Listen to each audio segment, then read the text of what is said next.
Assalamualaikum warahmatullahi wabarakatuh.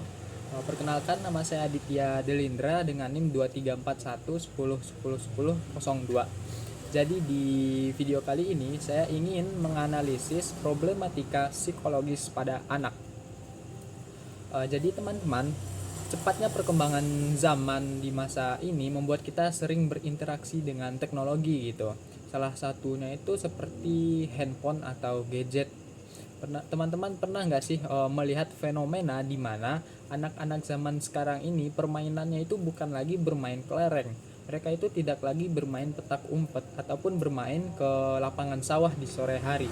Akan tetapi mereka justru lebih banyak menghabiskan waktunya dengan menggunakan handphone atau bermain game online, bermain media sosial, ataupun mereka hanya berinteraksi melalui media sosial tersebut seperti chat-chat di WA, Instagram, ataupun TikTok dan lain sebagainya. Nah, tentu hal ini menjadi problematika yang besar ya di masa sekarang ini, di mana anak-anak zaman sekarang ini banyak yang kecanduan gadget. Lalu kenapa sih anak-anak zaman sekarang itu banyak sekali yang kecanduan dengan gadget atau handphone ini? Nah, yang pertama penyebabnya ialah oleh pola asuh dari orang tua. Kita juga sering melihat ya, kebanyakan orang tua zaman sekarang ini ketika anaknya nangis, ketika anaknya lagi rewel, mereka justru malah memberikan handphone agar anak tersebut diam gitu, agar anak tersebut tidak menangis lagi. Nah, hal seperti ini tentu akan membuat anak menjadi kenal dengan handphone lebih dini gitu, sehingga mereka akan merasa handphone itu menjadi kebutuhan dia gitu. Ketika ia tidak mendapatkannya lagi, maka mereka mungkin akan menangis lagi gitu. Lalu yang kedua adalah karena zaman sekarang ini terlalu menghendaki kemudahan. Ya memang handphone akan memberikan kita kemudahan hidup yang sangat praktis ya. Juga di dalam Al-Quran Allah telah menyebutkan di dalam Quran surat Al-A'la ayat 8 yang berbunyi wa nuyassiru kalil yusra, yang berarti kami akan lapangkan bagimu jalan kemudahan dalam segala urusan gitu. Jadi Allah memang telah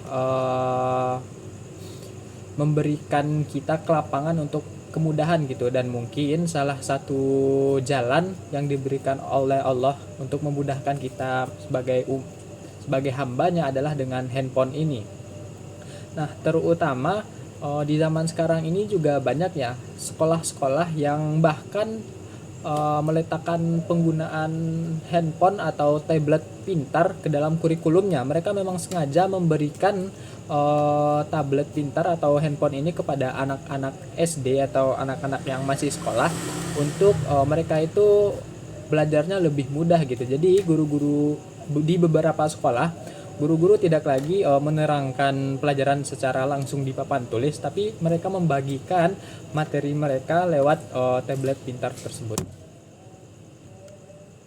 Nah, perkembangan mental anak-anak yang selalu ingin tahu hal baru, tentu ketika ia diberikan akses dengan tablet pintar untuk belajar tersebut, mereka pasti ingin mencoba hal lain gitu, seperti mereka mungkin mencoba bermain game online, mencoba menggunakan media sosial.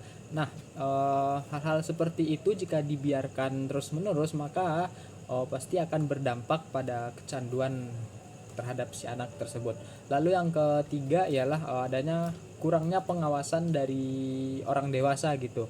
Penggunaan gadget yang semulanya mungkin bisa memberikan kemudahan bagi anak-anak ya, seperti untuk belajar dan lain-lainnya, jika tidak diawasi dengan optimal oleh orang dewasa, tentu hal itu akan menimbulkan dampak negatif lainnya gitu, di samping efek positif yang diberikan, seperti anak bisa mencoba hal-hal yang tidak sepatutnya mereka coba, hingga akhirnya mereka malah menjadi kecanduan gitu. Lalu apa sih dampaknya kecanduan gadget ini bagi anak? Yang pertama itu ada ketergantungan. Anak bisa saja menjadi kecanduan gadget sehingga mereka akan marah, menangis, ataupun kesal jika tidak diizinkan menggunakannya. Lalu yang kedua adalah masalah interaksi sosial. Anak yang terlalu sering menghabiskan waktunya dengan gadget akan memiliki waktu yang kurang untuk berinteraksi dengan orang lain secara nyata di dunia real. Lalu yang ketiga ialah masalah kesehatan mata. Masalah kesehatan mata ini dihasilkan oleh radiasi yang dikeluarkan oleh layar handphone. Mungkin sekian video kali ini. Terima kasih.